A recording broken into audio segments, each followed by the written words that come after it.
Dr. Macedo, and distinguished ladies and gentlemen, it's really a great honor and pleasure for me to be at this important meeting. And I can tell you that this has been, I'm sure as for you, a fixed point on my calendar for a long time because of the importance of the subject that we have in discussion this week. And given the importance of ICID 18 years ago and what we know will result from this meeting, the crucial role that you're playing in the deliberations this week cannot be overestimated. I'm an economist. I happen to have the pleasure of leading a scientific institution. Many of my colleagues and some of my former colleagues are here in the room. So I'm an economist who spends a great deal of time worrying about how to translate the scientific knowledge into public policy. And I want to talk about that facet of the problem of the Drylands today. And I want to talk about it from a perspective of some desperation, because we're failing in this process right now. However much the science has advanced and however much the practice of adaptation in many of the regions here has progressed, I think it is fair to say that we're still losing the battle globally on anthropogenic climate change in general and on the state of the Drylands in particular in most parts of the world.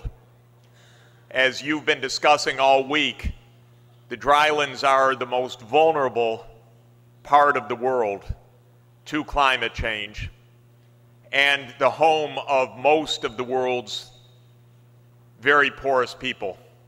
And that's not a coincidence at all, because the Drylands pose problems of survival and production that are simply harder than in most other regions of the world. And so even before anthropogenic climate change, this was a very difficult region.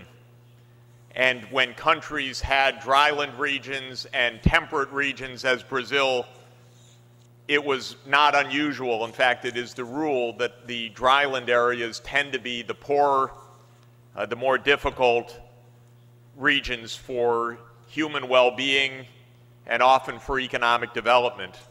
And when looked at globally, the Drylands are also certainly the region of the most intense crises in the world.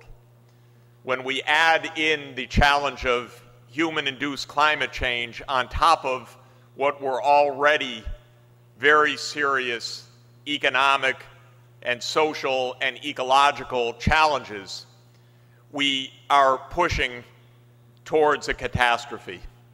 And I think that that's what ICID needs to help the world to understand. And I want to give a few minutes of thought about how perhaps we can make some progress on that, and also to express my solidarity with you to help make that happen in the crucial 2 years to come. Of course, the Rio Plus 20 conference in 2012 will be one occasion where the important messages of this week can reach the world. But there are many occasions before that that we should take note of, and I want to share some ideas about that as well. So I'm told to point that way. Nothing works. I mean, it doesn't work. Okay. There we go. Now, you may not be able to read it anyway, but it will help me. I'm sorry for the small type. The first point I want to make is that this has been a disastrous year from the point of view of our common agenda.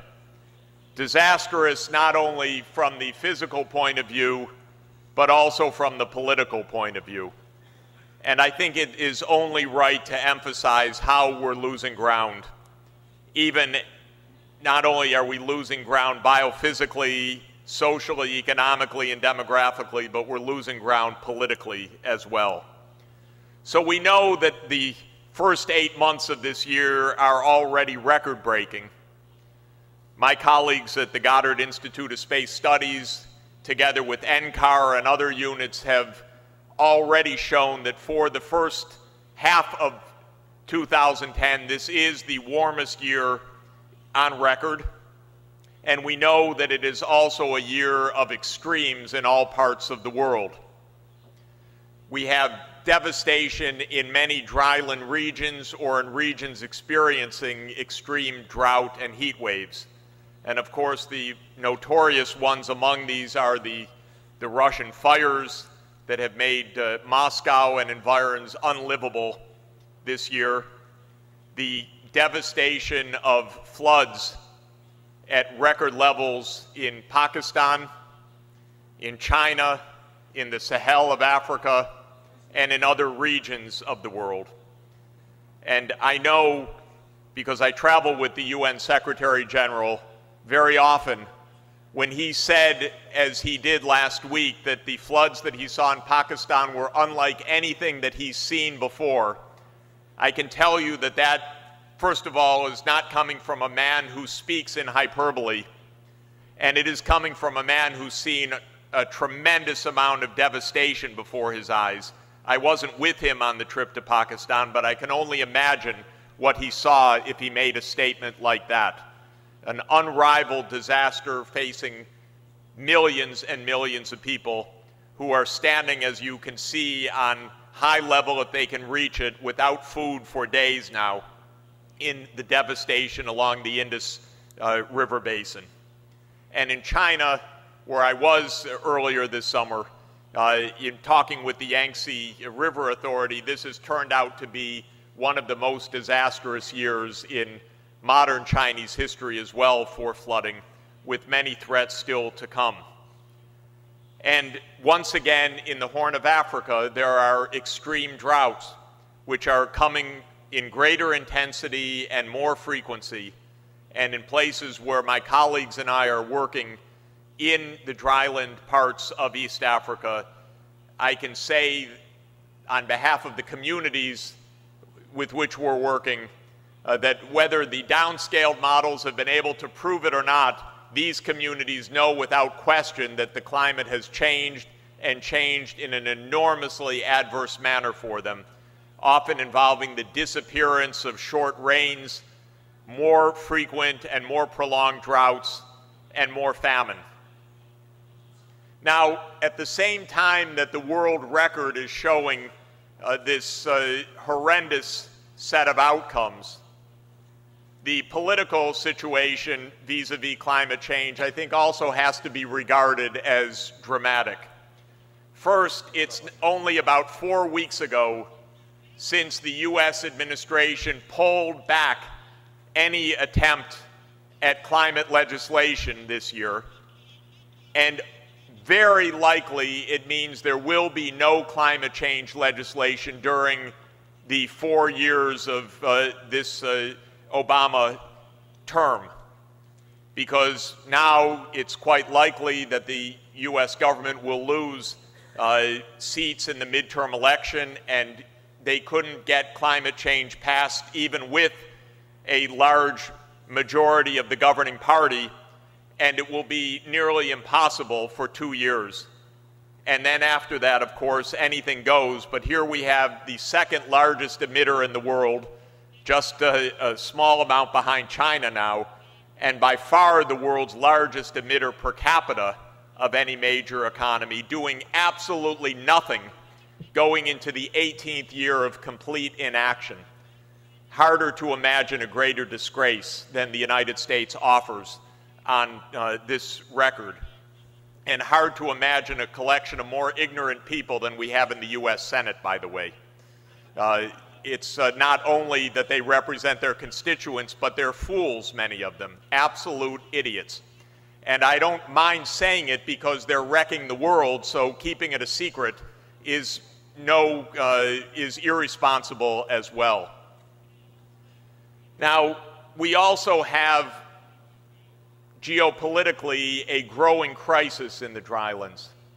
I'll show you a picture in just a moment of conflict and the Drylands, which I regard as not a coincidence, but as a causal relationship between extreme poverty and the outbreak and persistence of violence. And it's definitely spreading. And even worse, what's spreading is American drone missiles, CIA operatives, and others who think that they're going to solve the problems of the Drylands through hit squads and bombing. And of course, this is not only absurd, it's utterly tragic, because war is spreading as it does when you put issues like hunger and poverty in the hands of generals. And that's what the United States has done. Wrong people, wrong diagnosis, wrong model, wrong tools, but it sure is a boatload of money going into this. Think about $100 billion being invested in the Drylands of Afghanistan in the form of troops and bombing. $100 billion per year being invested. With that amount of money, we may be able to solve some problems in the Drylands, but they're not digging any wells, and they're not tending to the livestock. They're bombing, and that's where the money's going right now. Third is the Framework Convention on Climate Change is definitely in an existential crisis, because Copenhagen was disastrous, in my opinion. However it's painted, it was a disaster. 4 pages of a non-binding document after 2 years of work. I often say that if any of my grad students ever shows up after 2 years with a 4-page paper and says, "Professor, it's not complete, but we wanted to hand in something," that is absolutely a failing performance. And that's what the world did. And I would put the US as the lead fail, and I would put China and a number of other countries close behind, though I think the US bore the leading legal responsibility and moral responsibility. It's not the only one that was derelict in its attention to the world.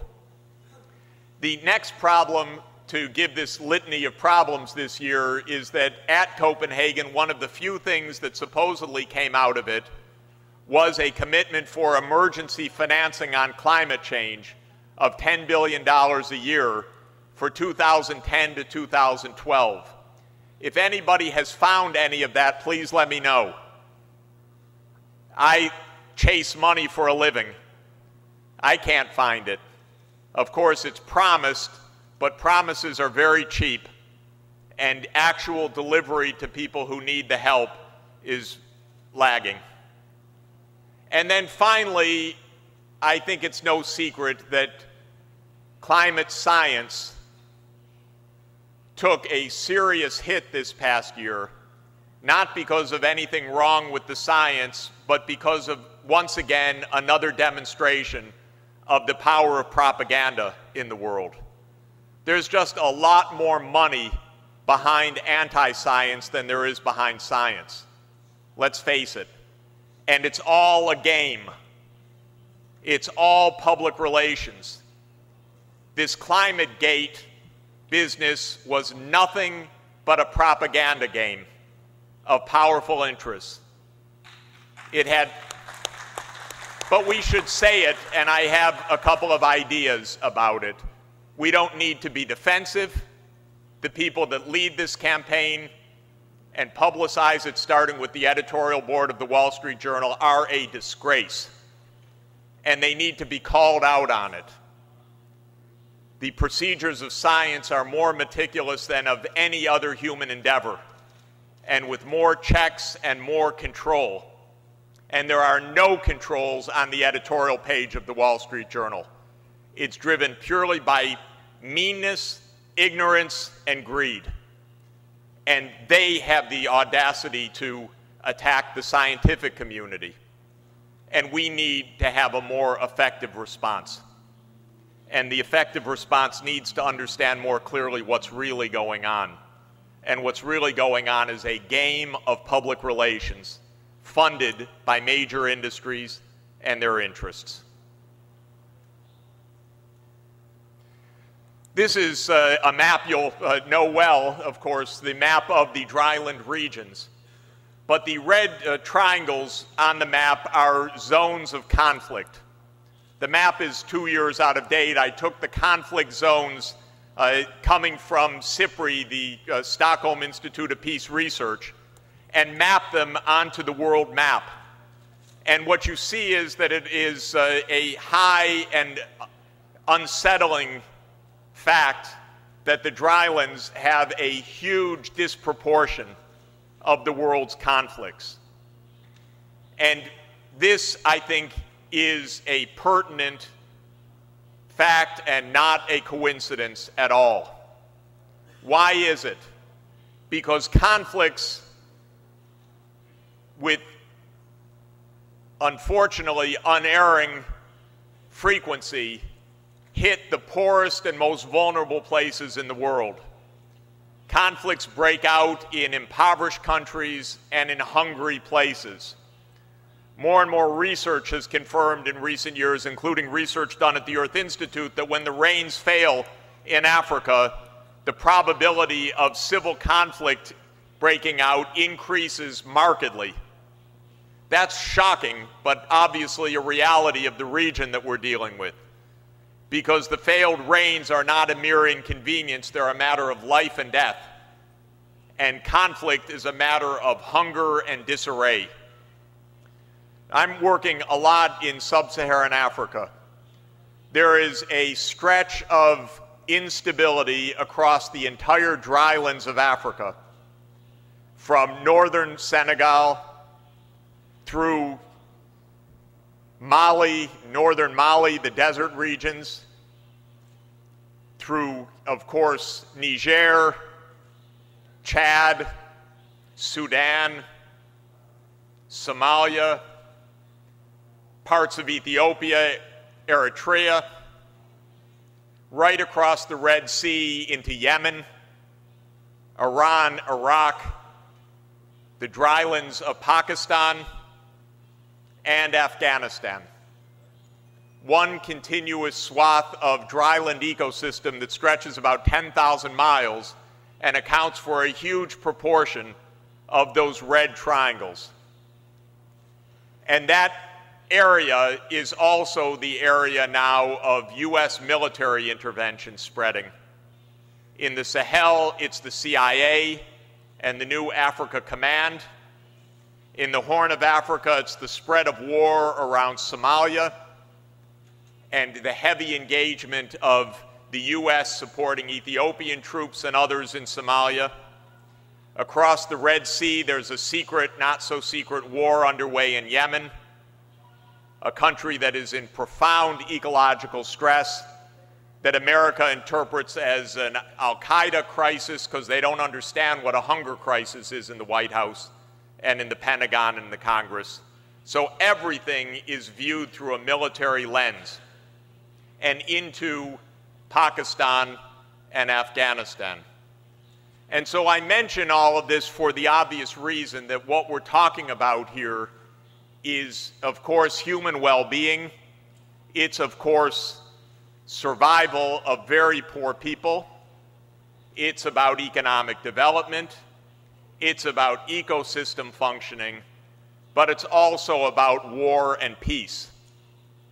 And one of the messages that needs to go out from this community is that there's a more reliable way to peace than sending the military. And there's a more systematic reason for conflict than ideology, and that would be drought, famine, hunger, disease, and poverty. And there is no solution that the Pentagon is going to offer to any of that except going home. And if we're going to send anything from the Army, let it be the Army Corps of Engineers to drill some wells.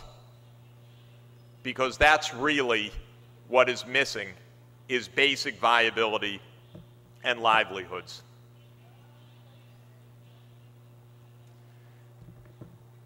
I think what's so important about ICID, in addition to all the science that's being brought to bear here, is the capacity to mobilize global action. That's what it did 18 years ago. That's what we're hoping it will do again now.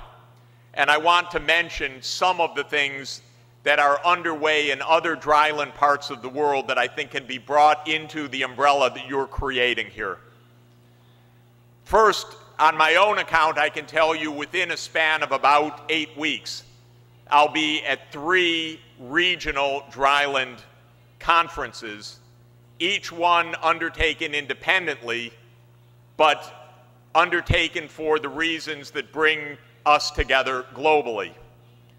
So next week, actually, in New Orleans, the mayor of New Orleans and several prime ministers of the Caribbean islands and the lead climate negotiator of Mexico and the head of the Environmental Protection Agency of the United States, I'm happy to say, will be meeting to talk about climate risk in the Caribbean basin. We just completed at the Earth Institute an overview, an analytical overview of climate change in the Caribbean. And one of the overpowering results was the likelihood of continued drying in the Caribbean island economies. They're already dry, but they're likely to become a lot drier, and there's overwhelming consistency of the climate models on that point. And of course, this is one of the major things that we'll talk about, the other being the hazards of more intense hurricanes. The evidence seems to be fewer hurricanes, perhaps because of changes in wind shear, but more extreme hurricanes. There's a lot of uncertainty about that, but there's a lot of reason to worry as well. In October, Prime Minister George Papandreou of Greece will host a Mediterranean Basin conference, and I hope there can be some representation from here to that meeting in October. He's calling the leaders of the whole Mediterranean community, both Southern Europe and North Africa and the Levant, to a meeting to talk about the overwhelming evidence of drying, more heat waves, and more hazards, wildfires and the like, that are hitting the Mediterranean.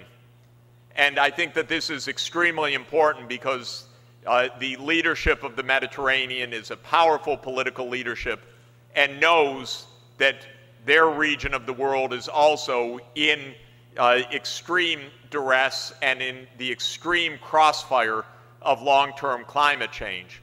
And it's also an important region from the point of view of ICID because it's a developed country region by and large, but absolutely feeling the intense pressures of climate change and knowing that action is needed. Then I'll mention third, a meeting that the Earth Institute sponsored together with COMESA, the Community of East and Southern Africa, in Nairobi last month, where we are proposing with 7 governments in the Horn of Africa and in East Africa. So it's Kenya, northern Uganda, the 2 dryland regions of those 2 countries, Somalia, Ethiopia, Djibouti, Eritrea, and Sudan. Not an easy part of the world. A group effort to address the growing crisis of pastoralism, because there are about 30 million people who are essentially pastoralists, and they're facing havoc in their lives. And they are the marginal parts of their societies, which are marginal societies in the world. And so the pastoralist crisis, in my view, is the single most intense climate crisis on the planet right now. We're working in one pastoralist region in northeast Kenya, a place called Garissa District. It's the hardest part of all our work across Africa because of the extreme dryland conditions and one disaster after another. Frequent drought, and when it's not drought, intense floods. And it's one or the other. And it's just been a series of devastations for the last 5 years during our work there. and that's representative of what's happening throughout the region. And then the U.S. sends in troops on top of all of this, because the U.S. cannot see poverty for what it is. It's just a blind spot. And so this is a third initiative that is starting. Now, these initiatives are not linked together right now, but they need to be linked together, because dryland regions all over the world are coming to understand their extreme vulnerability.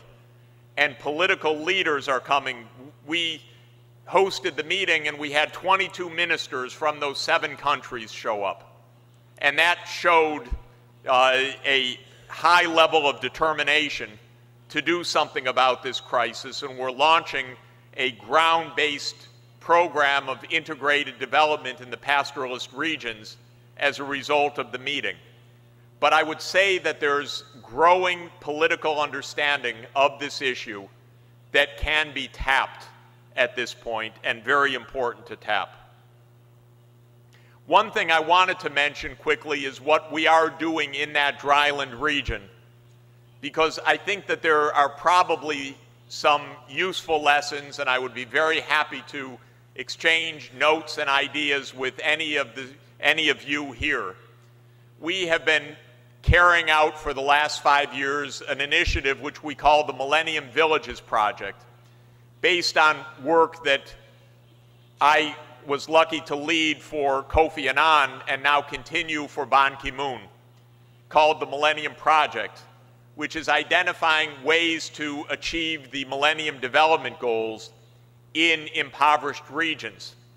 And we established community-based development programs all over Africa in all ecological zones, from the rainforests to the arid pastoral regions. And I can tell you, as a witness to this, working in 12 agroecological zones, the drylands are by far the hardest of the entire program, bar none. And so what you're grappling with is simply, objectively harder than any place else. We're feeling it every day, what it's like to be a pastoralist in the 21st century, what it's like to live in the drylands. One can almost grade our sites by how much rainfall they get per year and how reliable the rainfall is in terms of the results and the progress of the escape from poverty. The drier and the more erratic, the harder it is. And so these ecological factors are extremely powerful barriers to successful development. But the point of the Millennium Villages is to bring in resources in a science-based manner and in a highly efficient and closely monitored systems basis to address in an integrated way the ground level difficulties of impoverished villages in different ecological zones. There are 5 areas of focus: agriculture, obviously including pastoralism, health, education, basic infrastructure, and business development. And the idea of the approach is an integrated, community-led systems basis that addresses all of those elements in an integrated manner. And while the drylands has been the hardest part of this project, there's been a lot of progress even in the pastoralist area.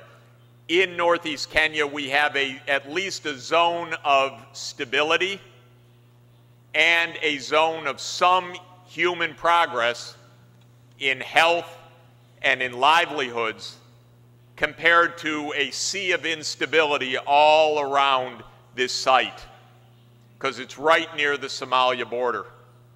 And so it does give evidence that there are ways with added resources to do integrated, science-based development in this case, an arid, not only a semi-arid, but an arid pastoralist zone. And we are going to expand that project in the 7 countries that I mentioned.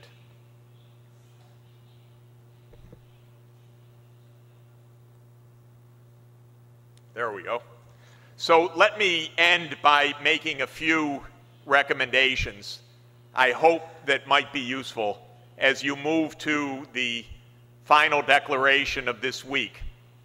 And I think that the important point is to make clear to the world the stakes of climate change in the drylands, and to help global leaders to understand this, and to mobilize the growing number of leaders in dryland countries that understand themselves and are ready to help lead globally on this issue.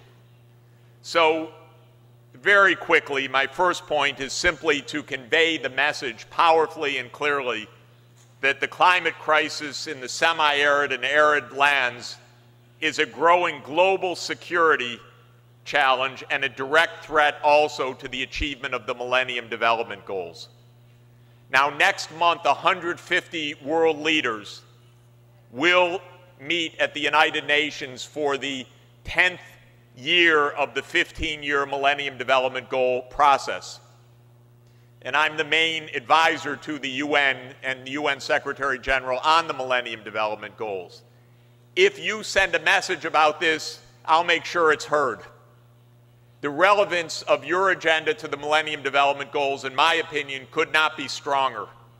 It is no accident that the drylands are the most impoverished and desperate part of the world and need help. And that needs to be brought to the attention of the world. And next month, you'll have 150 world leaders that are there that can hear that message. And I will do whatever I can to help convey the message that comes from here.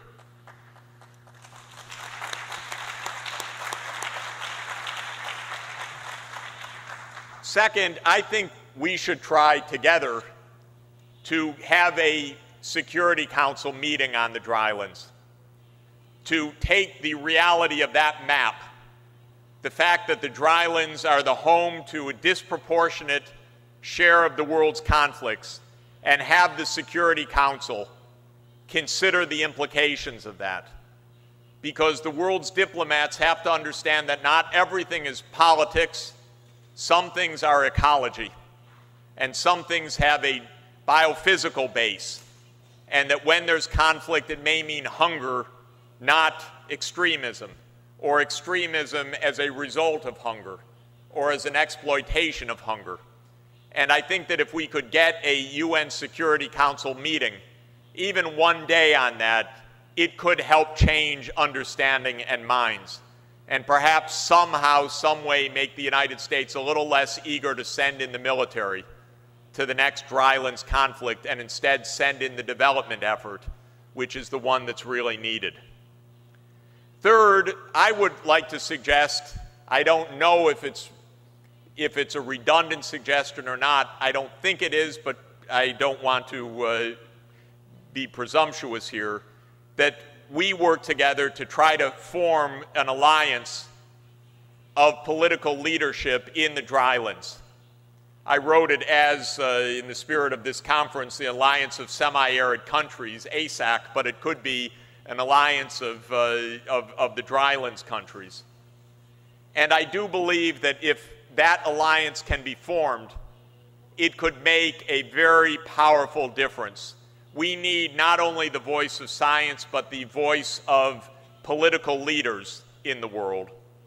And I think that there are political leaders that can be brought into the leadership on this issue, starting with President Lula, starting with President Calderon of Mexico, who's got a large dryland region of Mexico and is host of the COP16. Other names that come to mind quickly are Prime Minister Papandreou, Prime Minister Zapatero, Prime Minister Raila Odinga, President Toure, presidents of Pakistan, Afghanistan, Yemen, and others.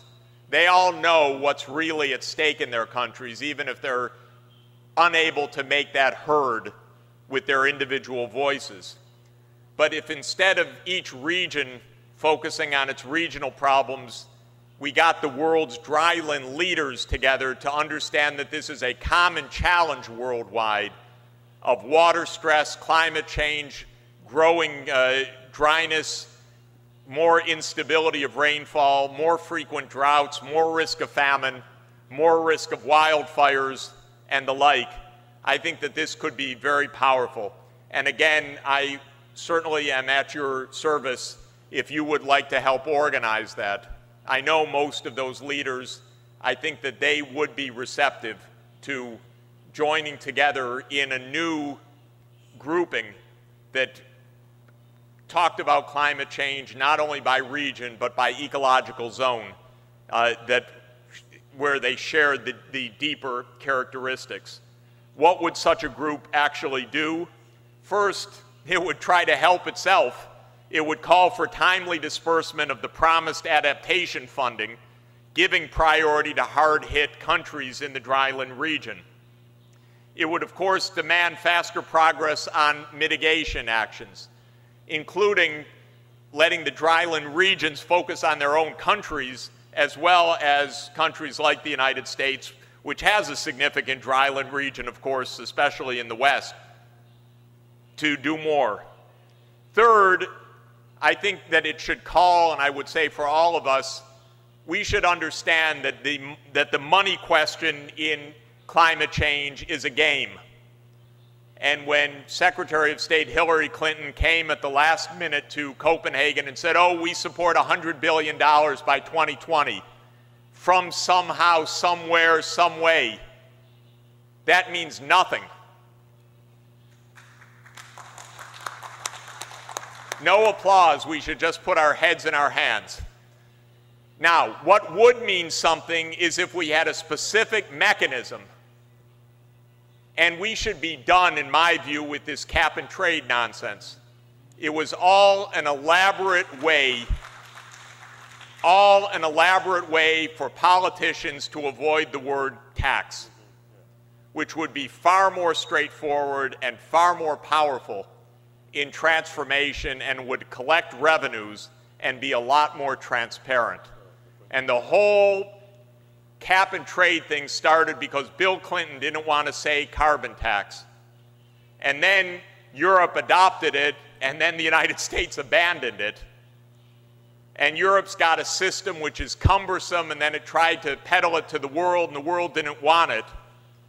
And the Democrats in the US Congress tried their cap and trade again, and it failed miserably because it's actually an extremely cumbersome, not useful system compared to simply putting a carbon tax on.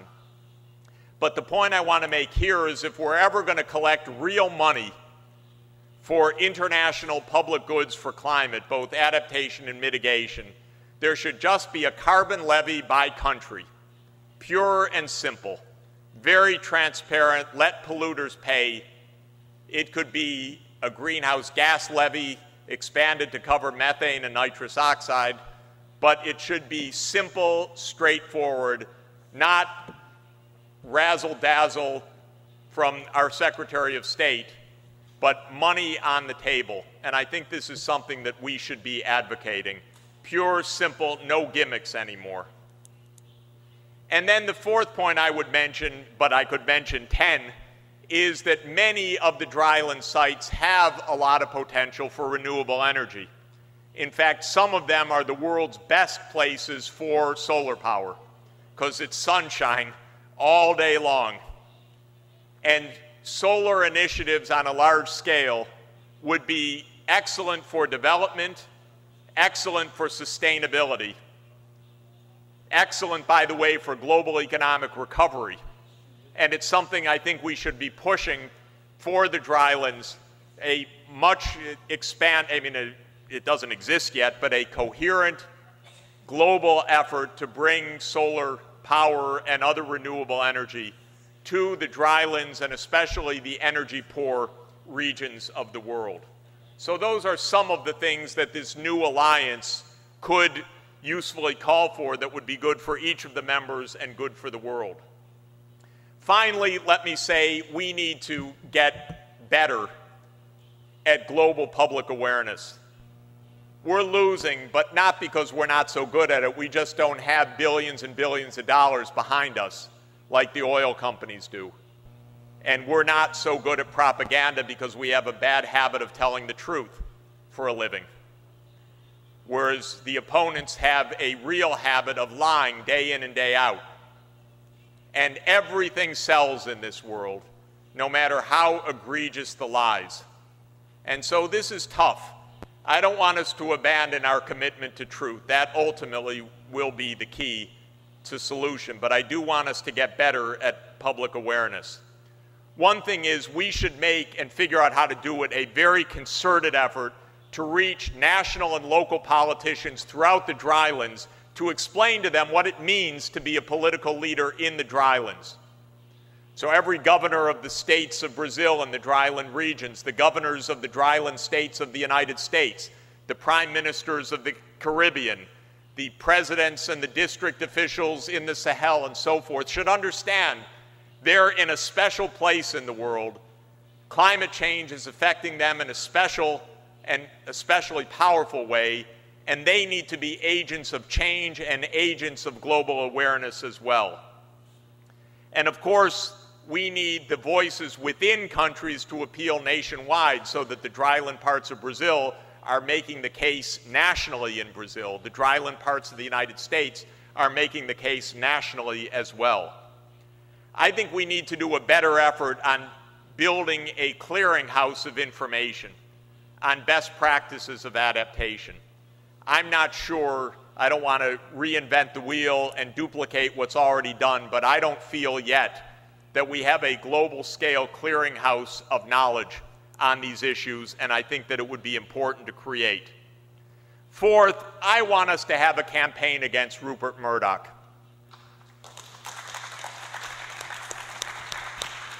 What a first-class jerk, actually. Because, you know, there needs to be responsibility in the world. And if you own Fox Television, that is the opposite of responsibility. If you own the Wall Street Journal, that is the opposite of responsibility. And I think I want us to brainstorm a little bit, maybe not this moment, but how to address the News Corp phenomenon. Because it is the purveyor of the worst misinformation in the world. It's influential, at least in the United States. It does great damage, and it's entirely unaccountable. It's a machine of lies, and it is at the heart of our difficulties of getting the truth out.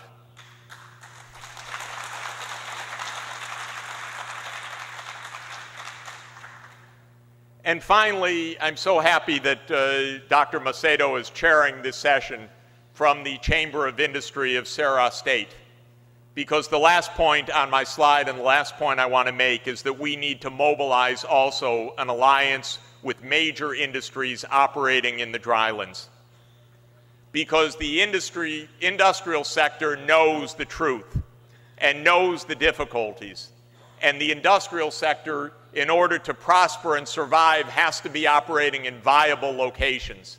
And the voice of industry is powerful. Powerful politically, powerful in reaching the workforce, powerful in reaching the broader community. And so we shouldn't shy away from that. Of course, not every industrialist wants to play. Some of them create a lot of damage, like our big oil companies, especially ExxonMobil, which has funded a tremendous amount of the misinformation and certainly deserves its place in the Hall of Fame right alongside Rupert Murdoch. But a lot of industry obviously wants to lead and to lead responsibly. And I think this is another part of our initiative. So let me close here. First, to thank you for this important gathering. Please understand that in addition to Rio Plus 20 in 2 years, we have an MDG summit next month. We have the COP16. We have many regional events. We have no time to lose. Thank you very much.